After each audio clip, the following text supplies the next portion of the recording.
I'm very happy to be with all of you in Radhadesh. That is a long time ago. And today I will speak about the chanting of the holy names, which is the core practice of all the devotees that Srila Prabhupada said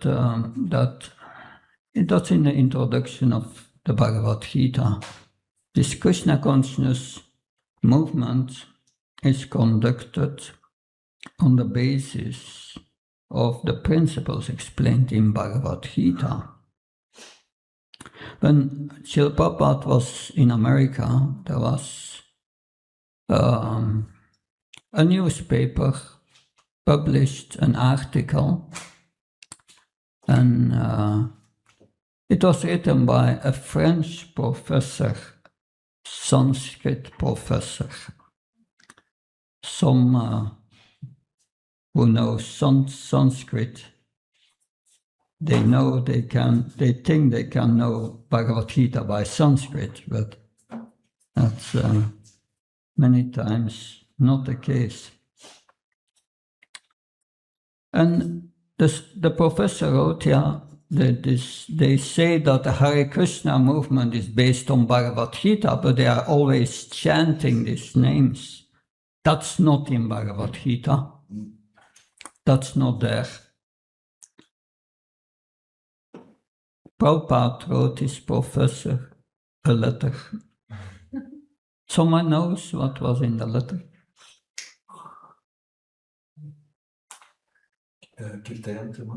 Yeah. He wrote, "My dear professor, you must have missed the following verse of Bhagavad Gita. Satatam kirtyantam yatanta sa trita vrataha." The pure devotees of the Lord, they always chant the holy names of Krishna. Kirtan, is that the only quote on the holy name in Bhagavad Gita? No, Krishna says, Prajnanam japaya. Japaya, yeah. I'm the silent chanting of the holy names, japa. And that's all? It's one more. In the 11th, that because what you mentioned is the Vibhutis in the 10th chapter, but in the 11th chapter, Arjuna prays to the universal form. And he says that everyone in the universe becomes joyful by hearing the chanting of your holy names. That's also in Bhagavad Gita. Bhagavad Gita is full of references of the chanting. But not only the Bhagavad Gita. Bhagavad Gita, Krishna speaks. I heard my Guru Maharaj saying, yes, Krishna speaks in Bhagavad Gita, but is hesitating to speak about himself. He doesn't want to speak about himself. That Bhagavad Gita says, Ishvara sarva bhutanam ritisariyanatisati brahmyam sarva bhutanam yancharam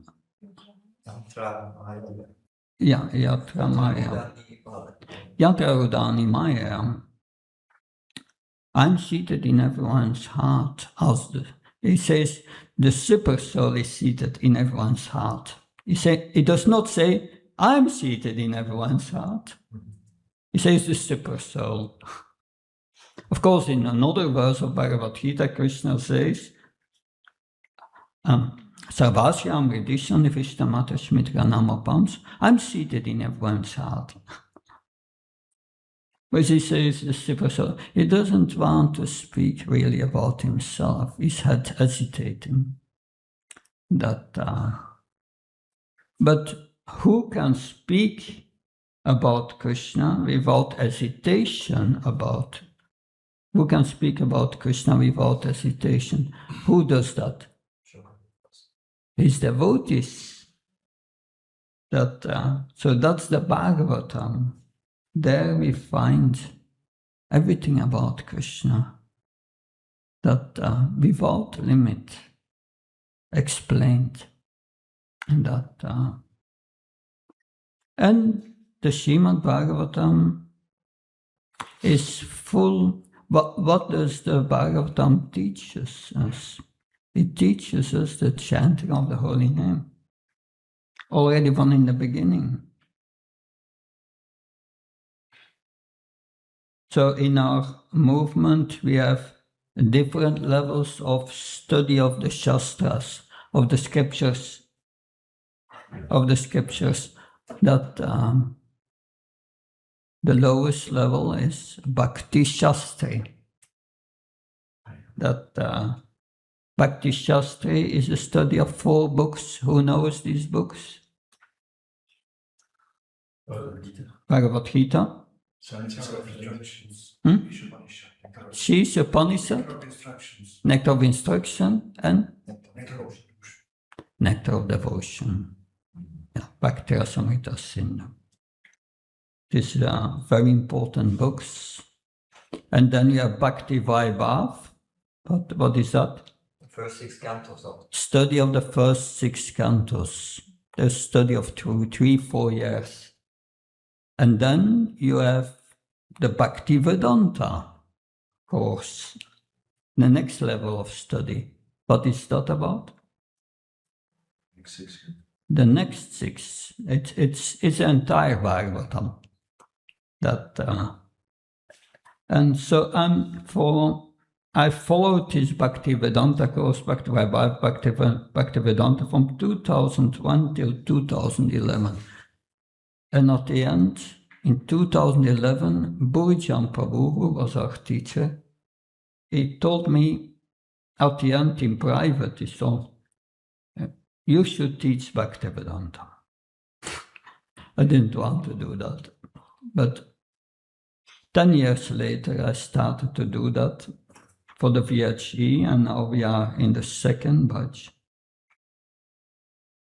And the students, they have at the end to write a thesis.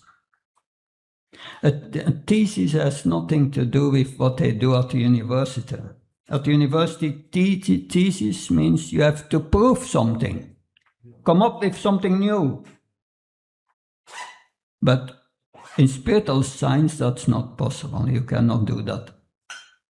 Prabhupada said in his books many times, research has already been done by the previous acharyas. You don't have to invent anything new. It has already been done.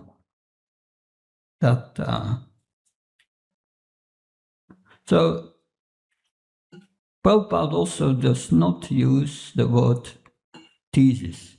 He uses the word treatise. It's different. Treatise.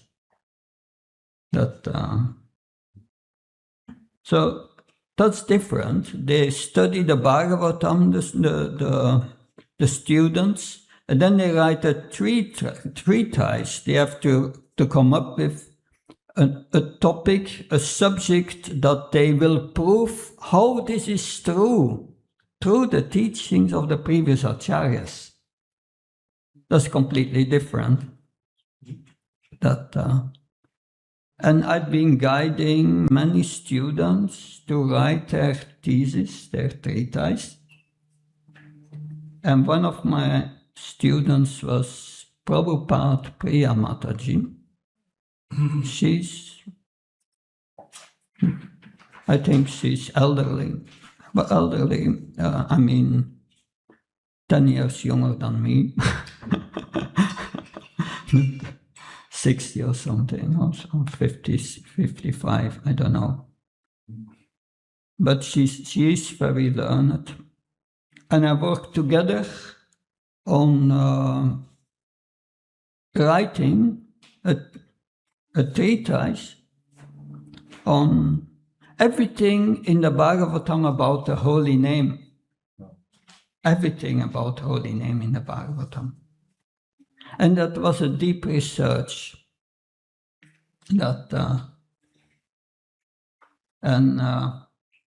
We communicated with each other during half a year. And she wrote chapter after chapter, and I commented on it. Mostly when I got a chapter, I gave comments, was full of comments. So we worked together on it. And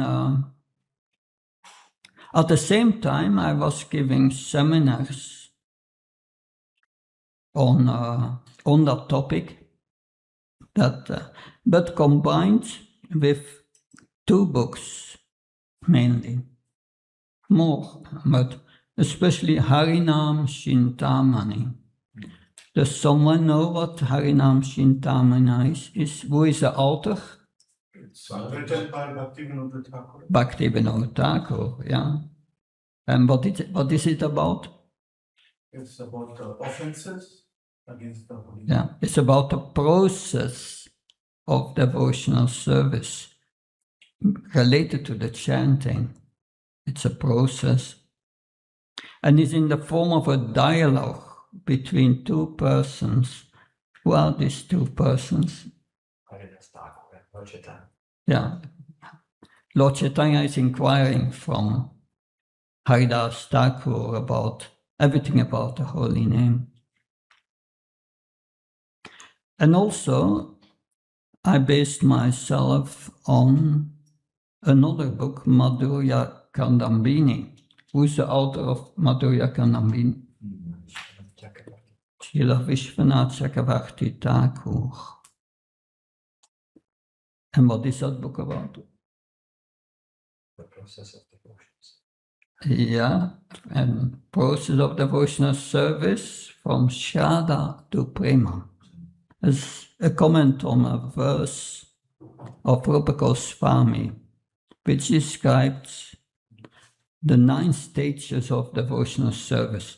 So devotional service is a process with stages, and we have to know where we are in the process. And how to get to them, we have to know at what stage we are. And then, if we are at a certain stage, we have to know how to go to the next stage.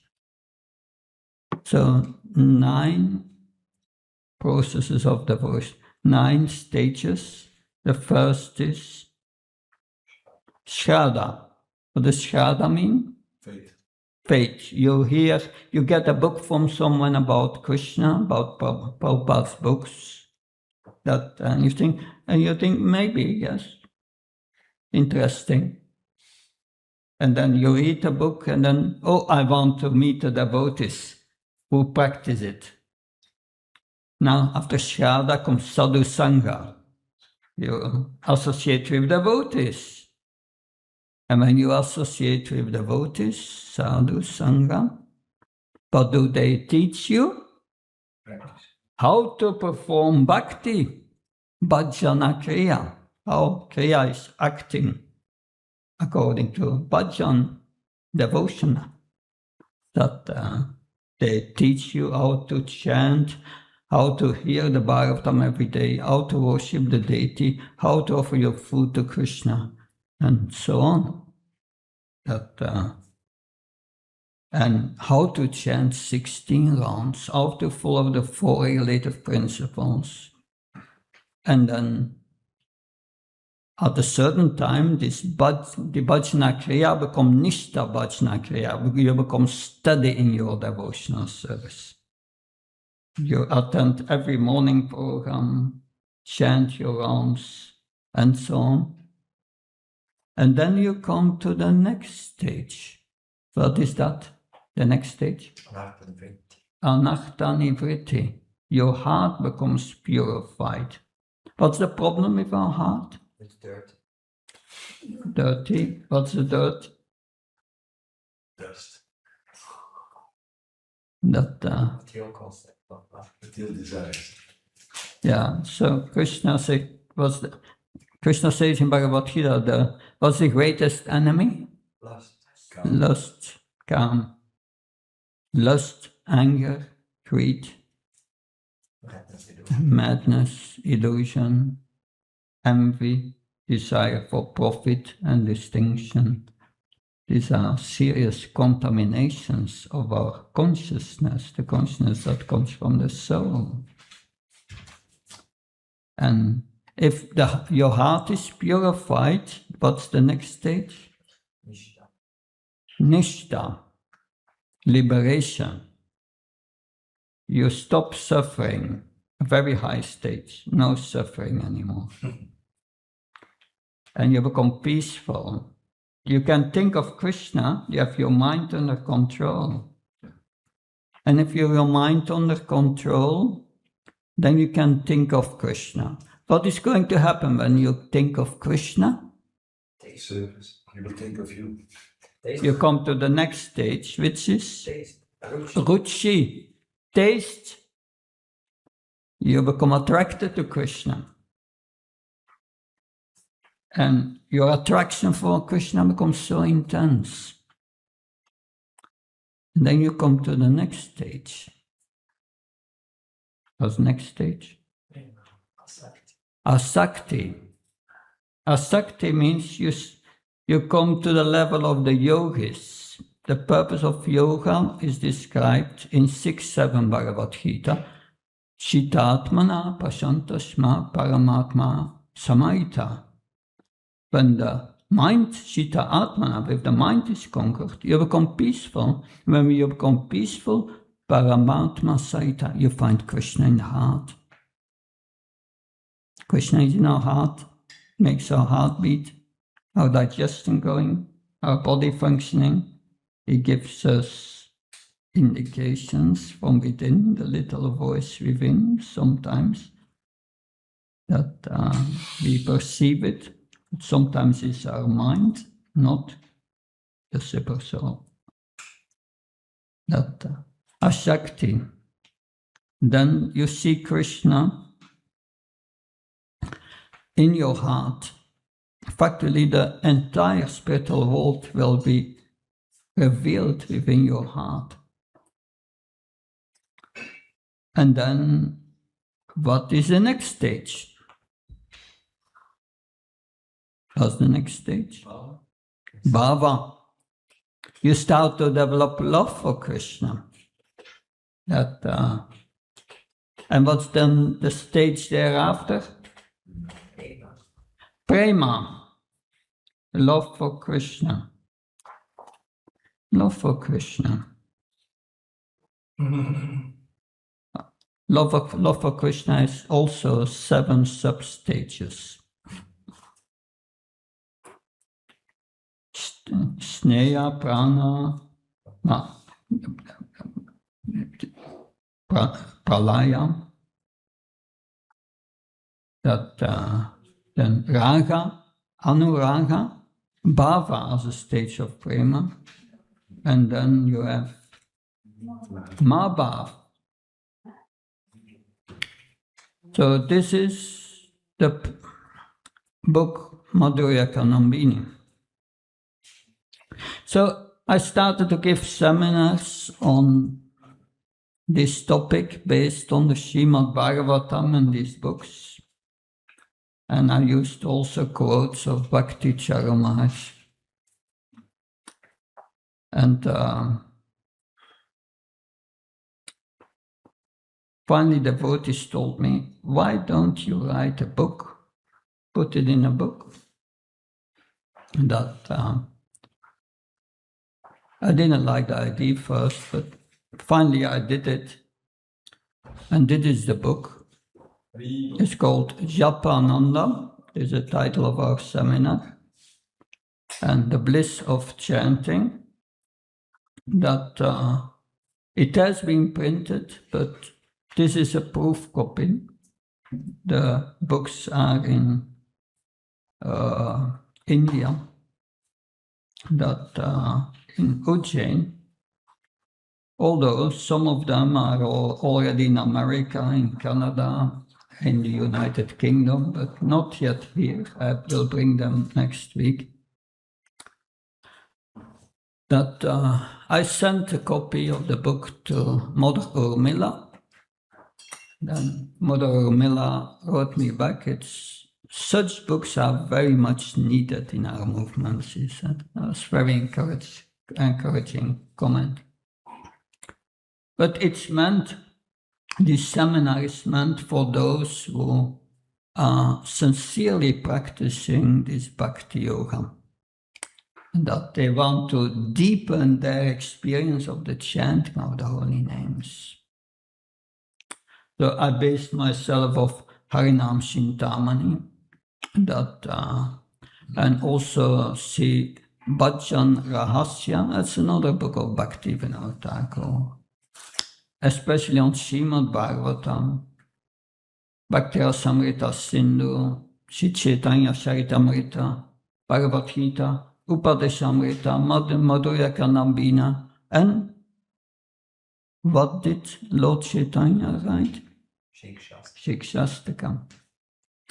I based myself on all these books and also on the thesis of Mother Prabhupada Priya. Mother Prabhupada Priya, when she finished her thesis, I told her, you should write a book. And she published her book 2 weeks ago. It's The Ancient Roots of Kirtan. That's the name of the book. Beautiful book. It's can get it on Amazon. She sent me a copy. Very nice. So I took portions of her book, of what she wrote in her thesis, not from her book, but from her thesis with her permission. So I never intended to write a book, but I came to that point so this seminar is meant to give us more guidance on the chanting of the holy name, how to improve the quality of our chanting. How do we do that? Adopting the right mood. That's the first thing. To chant the holy name, we must be in the right mood. Was that verse that we chant every morning from Shikshastaka? Kratapi Sanishana Torapi Saishana Amanana Manadena Kirtanya Sadahari. So one should chant the holy name in a humble state of mind, very humble, more humble than a straw in the street. And more being more tolerant than a tree. One should be devoid of all false prestige and ready to give all honor to others. In that state of mind, one can chant the holy name constantly. Is that the only thing that Lord Chaitanya said about the internal mood? No. Na dhanam, na chanam, na sundarim, kavtavashi, shikami. Mama chamamishvai bhavta bhaktira height bitvai. One should not want any followers, not any wealth, no relationship with the opposite sex. Just wanting to serve Krishna, birth after birth, even not wanting liberation, just out of love. So yes, that we find in the Shikshastaka prayers. So to this right mood, we can only attain if we are in Sambandha Jnana. Someone knows what that is, Sambandha Jnana? The knowledge of our relationship with Krishna. Knowledge of our relationship with Krishna. Knowledge of our relationship with Krishna has 3 aspects. What are these 3 aspects? 3 kinds of knowledge we need.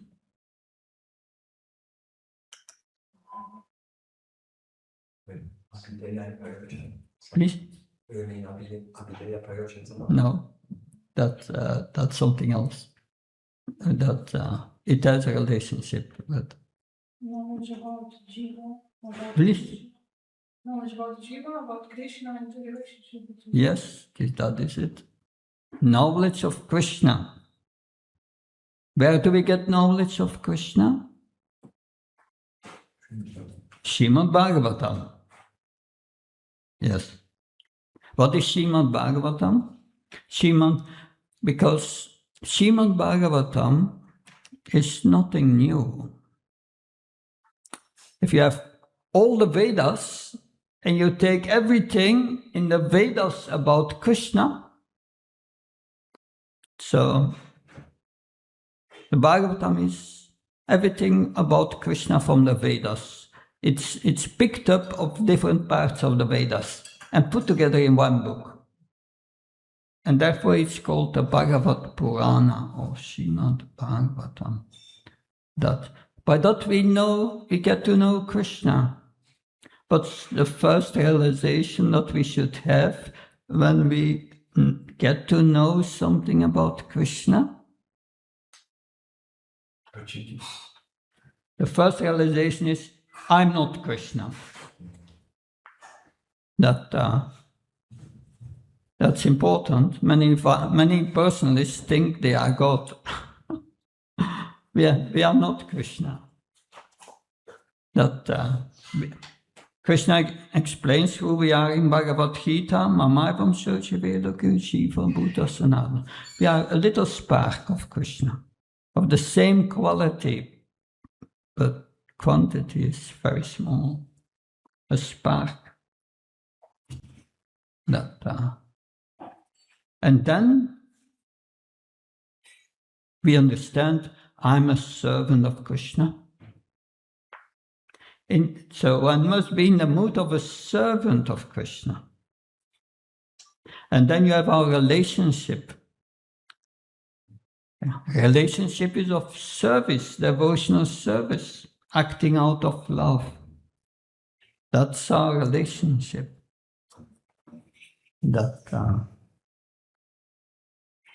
So these three aspects are very important. But chanting must be done in the mood of a servant. Rupa Goswami says that the chanting of the holy name is a service rendered with the tongue. It's a service. We pronounce the Krishna's names with love, with devotion, as a service, as an offering to Krishna. So that is important to understand our relationship with the holy name.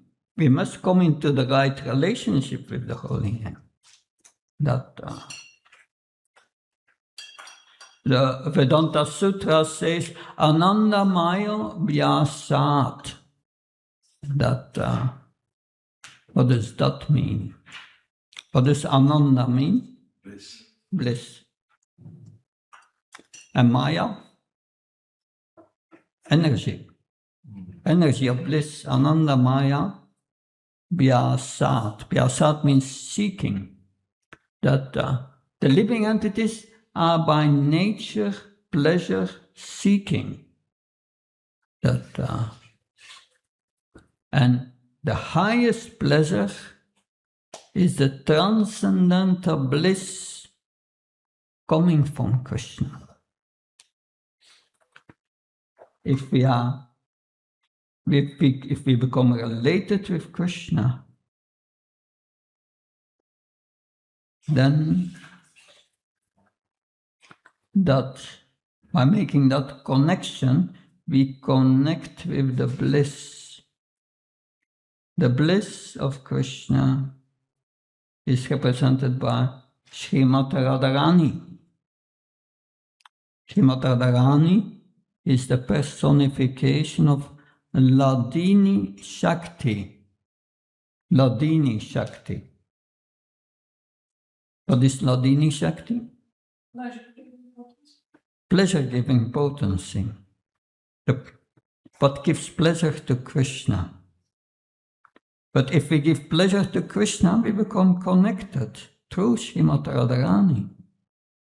And we also experience the bliss, the same bliss, that because we are very small, we need to connect it. The spiritual is so small, we need to be connected, either with the spiritual energy or the material energy.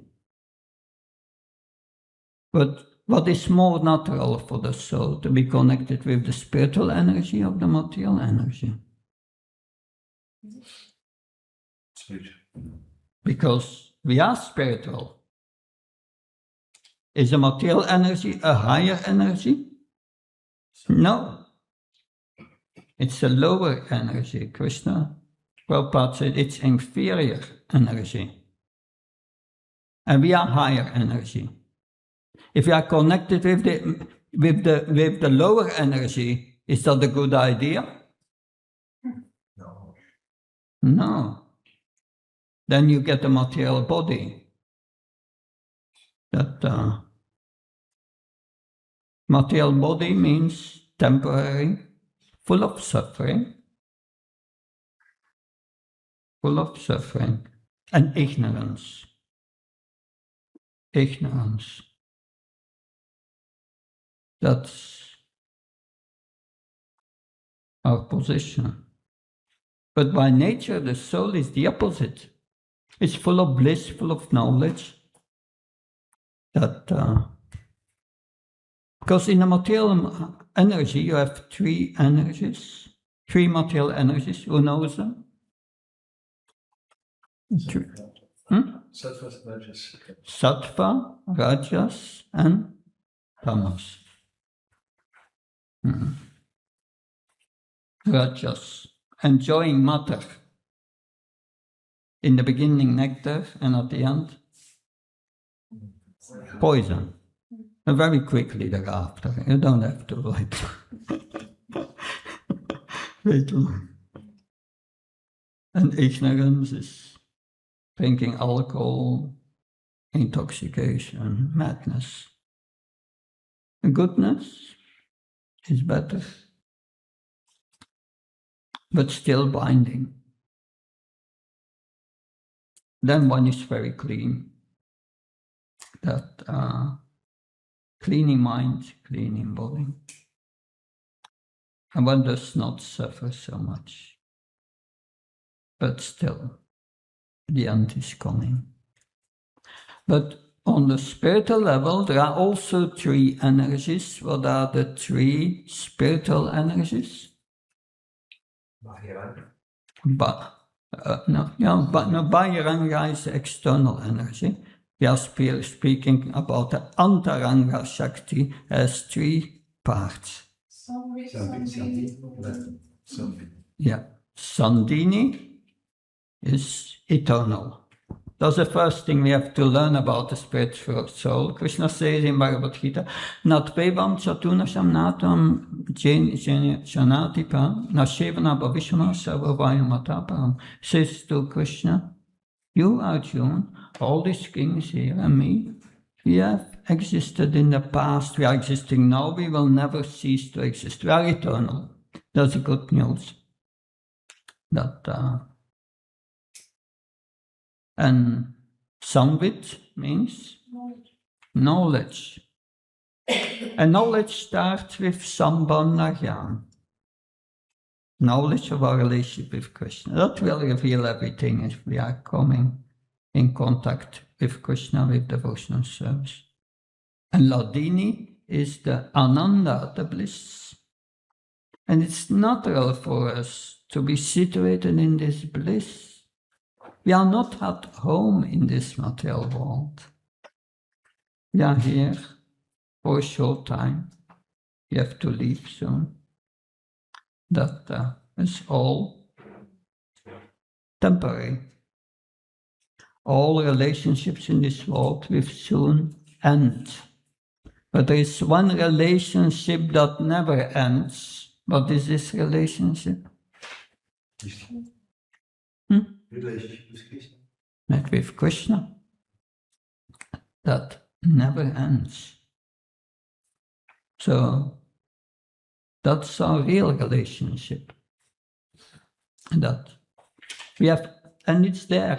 You cannot disconnect from Krishna. It's not possible.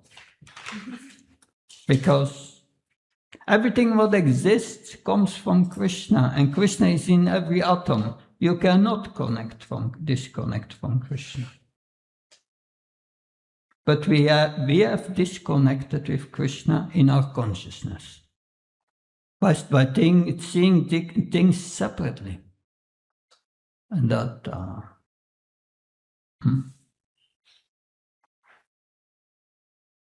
So, how can we re-establish our relationship with Krishna? How do we do that? Devotional service? Yeah, more specific. Here, Chanting about Chanting the holy name. What makes the holy name so special?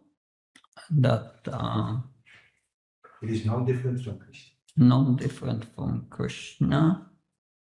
In Bhakti Rasamrita Sindhu it is said, Nama Chintamani Krishna Chaitanya Rasa Vihra Purna Sudo Nityamukto Binatvam Nama Namino. The holy name of Krishna is transcendently blissful. It bestows all spiritual benedictions because it's Krishna himself. Is the reservoir of all pleasure. So Krishna's name is complete, and it is the form of all transcendental mellows of relationships. It's not a material name.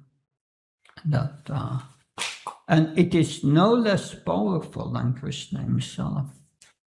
No less. No less. Yeah. Krishna's holy name is spiritual, and it's not affected by the laws of nature. Yeah. So Krishna and his holy name are identical. But where does the holy name come from? Someone knows? From Krishna. Yeah, it's Krishna himself, but where does it come from? From the Guru? From the Guru? From the Guru. A little, where did the Guru get it?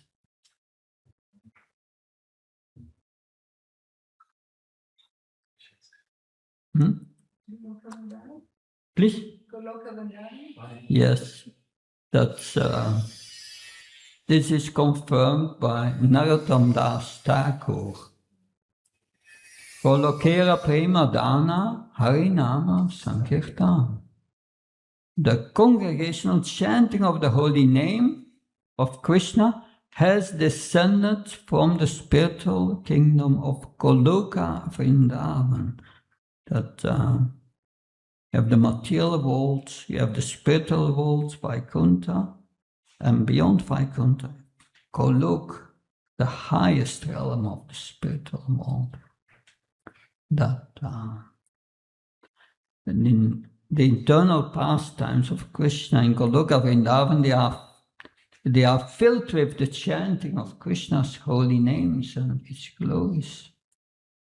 When the cowherd boys enter the forest of Vrindavan to herd the cows, they sing about Krishna's pastimes. When Mother Yasuda churns butter, or when the ladies of Vrindavan milk the cows and churn butter, they constantly sing Krishna's names.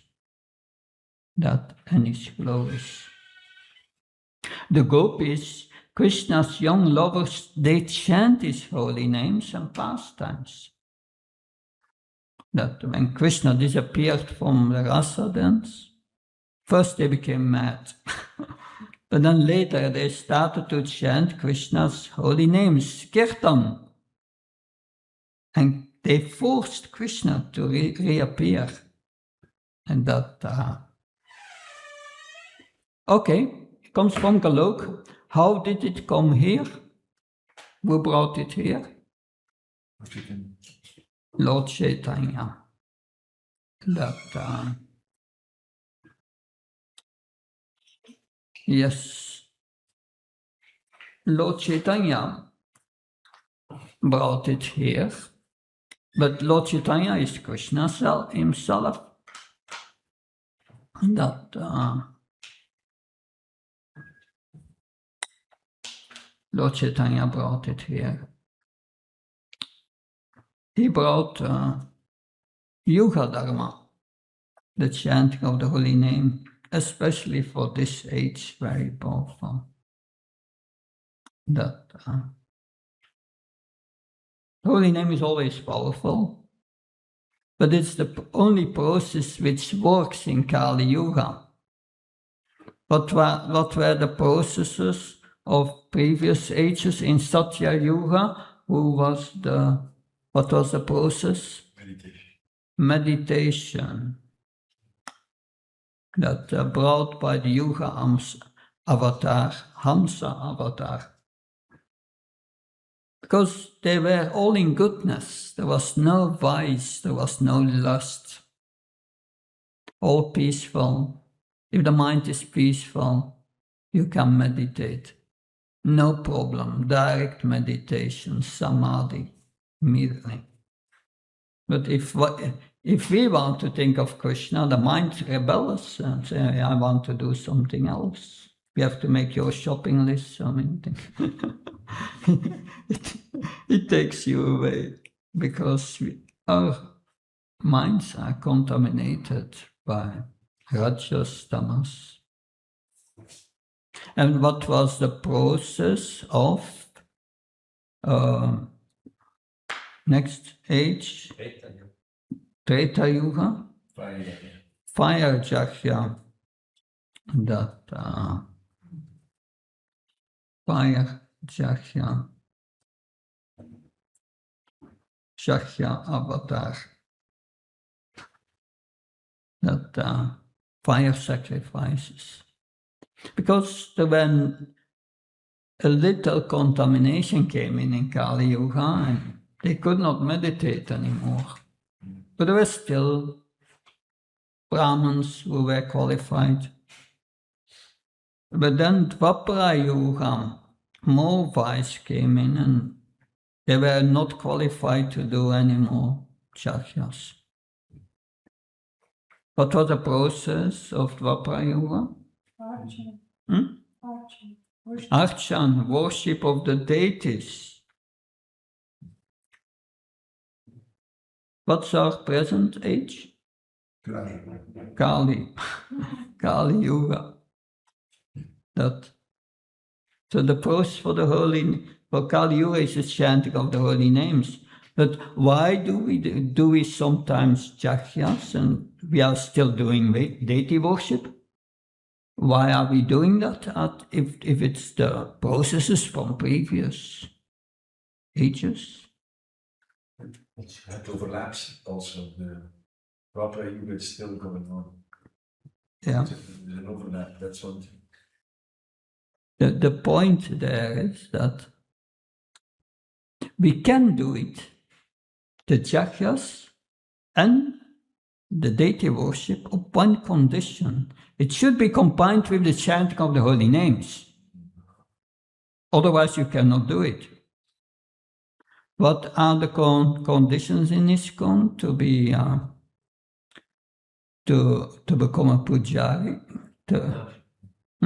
You have to be initiated and chant 16 rounds. You have to chant 16 rounds. And Gayatri. So if you are not chanting 16 rounds, can you become a pujari? No. That's going together.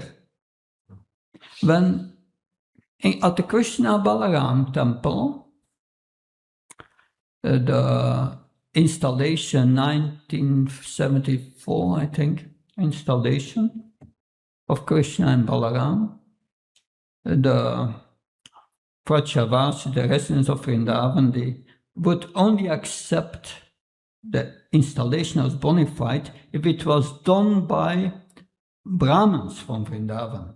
So Prabhupada agreed to engage them, and they were doing the installation, and at the same time devotees were doing kirtan.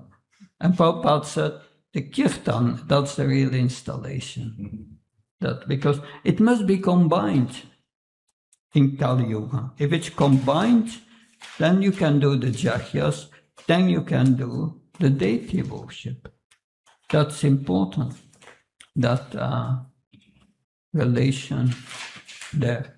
Okay, Lord Chaitanya brought it, and who brought it to us? It's mentioned because we know about Lord Chaitanya, that's confidential knowledge. Sri Krishna Chaitanya, Radha Krishna Nai Anga. Krishna is Radha and Krishna together in one form. They are eternally together and eternally separated. And they are on the altar in these two forms, Lord Chaitanya, and then you have Radha and Krishna.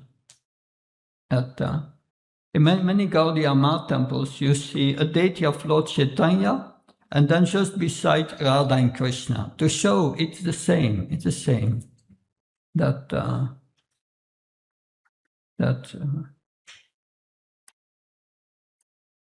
But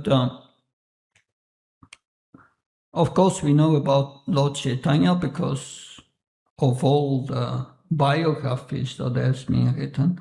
There are 11 biographies of Lord Chaitanya. That there is, of course, the one we study is Chaitanya Charitamrita.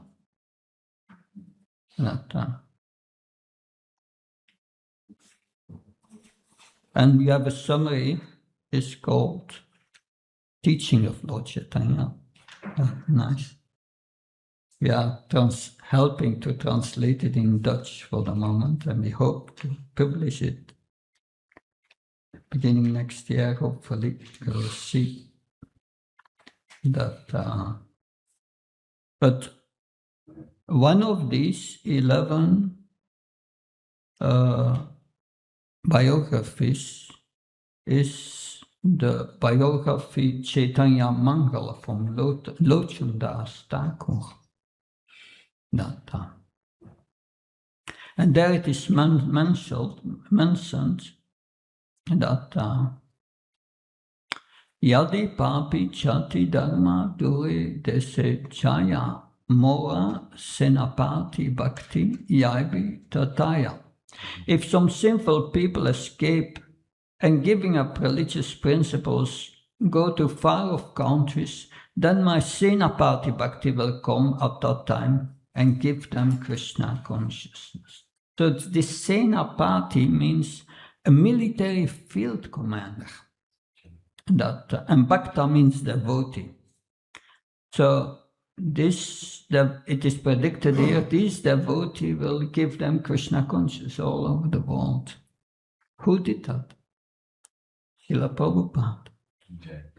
So Prabhupada was empowered that and he went around the world 14 times, established 180 ISKCON temples on 6 continents, spreading the Hare Krishna mantra to nearly every city on earth. His spiritual master Bhakti Siddhanta Saraswati, and Lord Chaitanya, he spread it all over India, but Bhaktisiddhanta Saraswati Maharaj, in the first meeting with Prabhupada, told him, you should spread it all over the world. You should preach all over the world. You should preach to the Western English speaking. In the first meeting, it means Bhaktisiddhanta Saraswati Maharaj, his spiritual master, knew who Srila Prabhupada was. That he knew his position from the beginning. And we see later also that Bhaktivedanta Saraswati Maharaj said about Prabhupada, he will do everything himself without need of others.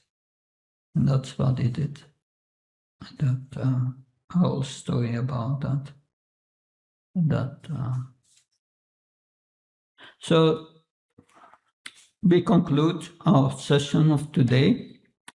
So the holy name comes from Golok. It was brought down by the master of Golok, Lord Chaitanya in the mood, Krishna in the mood of Srimati Radharani. And if you chant the holy names, what will happen? You go back to Golok. That's the power of the holy name. Thank you very much. Hare Krishna. Jai Srila Prabhupada. That was the introduction. We continue tomorrow. Jai. Hare Bol.